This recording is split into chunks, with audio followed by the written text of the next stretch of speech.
As the clock ticks toward 3:20, the biggest waves start pounding the coast.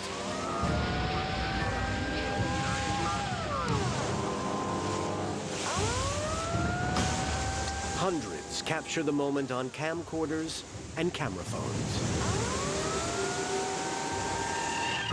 In the port of Shiogama, the sea erupts.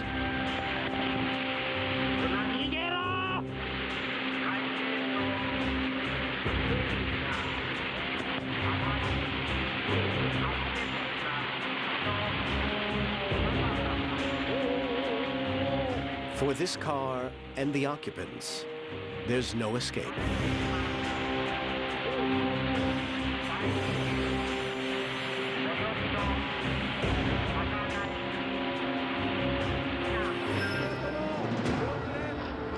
"80 miles up the coast in Kamaishi, millions of cubic feet of water are forced through streets just 30 feet wide. The narrow channels accelerating the speed of the flow. I kept hearing tsunami, and it was 10 meters, and here are the towns that it's going to hit.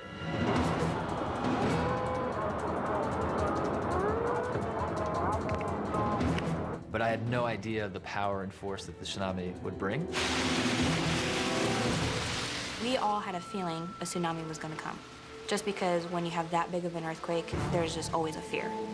We have quite a bit of kids who live in those coastal cities. We were just sending out prayers to them, you know, just making sure that hopefully they were not there when it hit. Paula and Wesley are safe on higher ground, but tens of thousands aren't.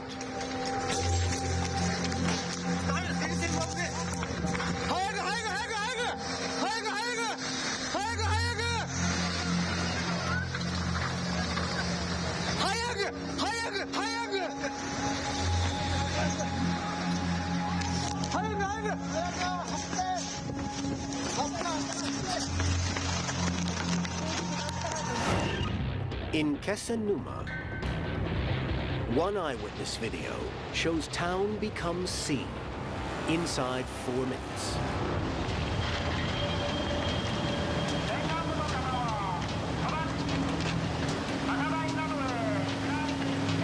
"15 seconds, road becomes river.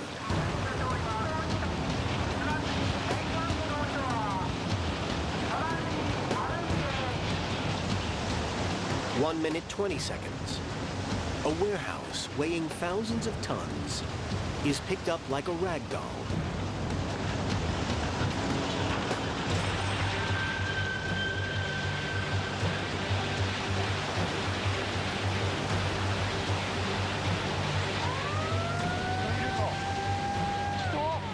"2 minutes.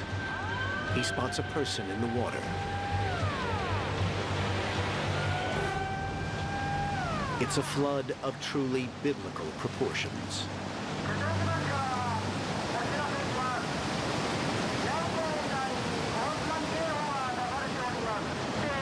Just 3 minutes, 15 seconds after it started, the torrent has reached the 3rd floor, over 25 feet high. Up the coast, Brian Barnes is trapped on a hilltop.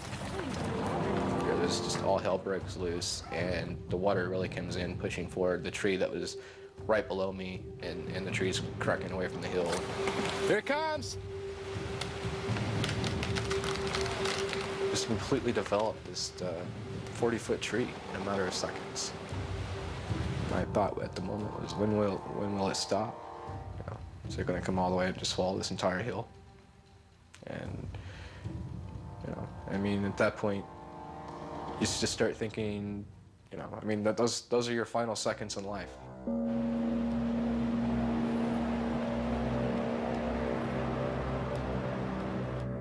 By 3:55 p.m., the tsunami reaches Arahama. Katsuyoshi Hayasaka gets to the roof of this school building just in time. As soon as someone shouted, "It's the tsunami," A huge tidal wave came towards us with thundering noise and clouds of dust as walls tumbled down. There was a crushing noise, and the air was full of debris.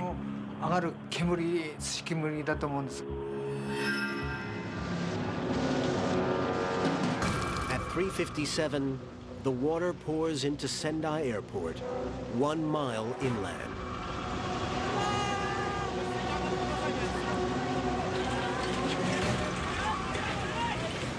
Air traffic controller Yoshi Kabune is still trying to divert planes when he's forced to escape to a higher floor.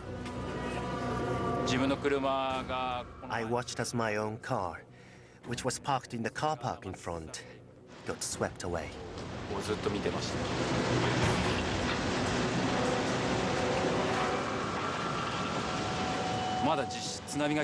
There were still people walking on the ground who are unaware of the tsunami. I heard people yelling at them to get away, and I saw some people in confusion.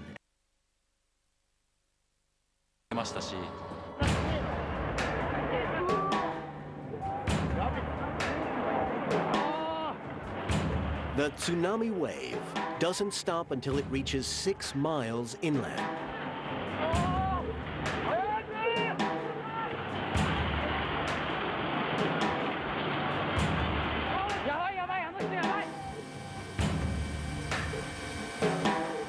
Japan has suffered 2 deadly blows. First earthquake, and then tsunami. But a third disaster is about to strike as the nation faces potential nuclear meltdown. 2 p.m.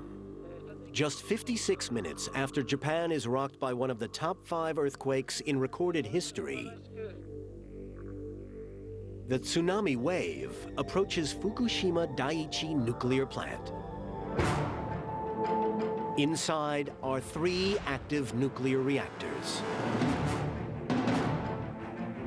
Diesel generators are pumping water around the reactors to cool the nuclear fuel rods.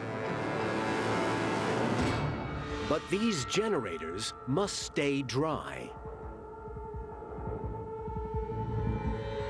In Tokyo, one man is watching the unfolding disaster with increasing alarm. Nuclear engineer Mitsuhiko Tanaka helped design the Fukushima plant. As soon as I put on the television, I learned that it was offshore of Fukushima. That was the epicenter. And then a tsunami warning followed. I felt that this was going to be terrible. The plant is protected by seawalls 18 feet high. But they are no match for the 45-foot wave.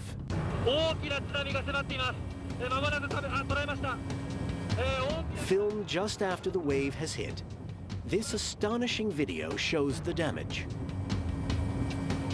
Swamped by the wave, the diesel generators are destroyed.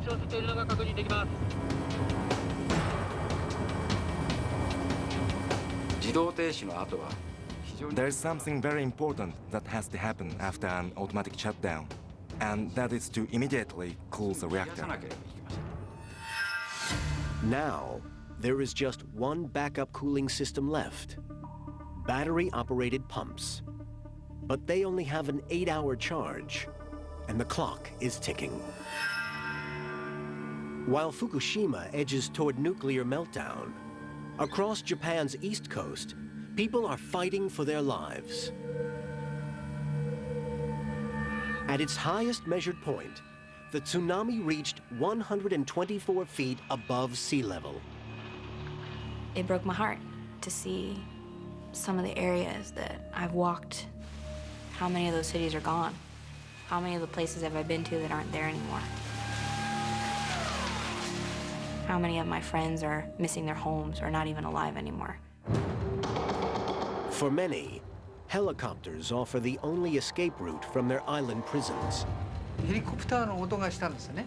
ヘリですからライトつけながら。We heard the noise of a helicopter in the sky. It had a searchlight and hovered around the roof. Then a rescue worker came off the helicopter and told us, We're going to rescue you one by one. をするんですけども、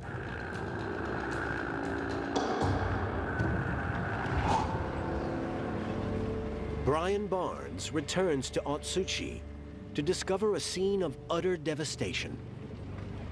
It was like nothing that you can even imagine. You know, I don't even think Hollywood couldn't even create something like this, I don't think. I think there was about 18,000 people that lived there.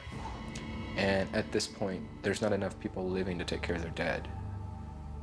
They've lost more than half the town. So it was pretty much hell on earth. But Japan's nightmare is about to get even worse.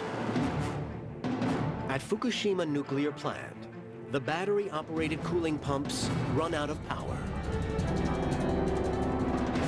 And then, seismic event turns into nuclear catastrophe. An explosion blows the roof off Reactor Building 1.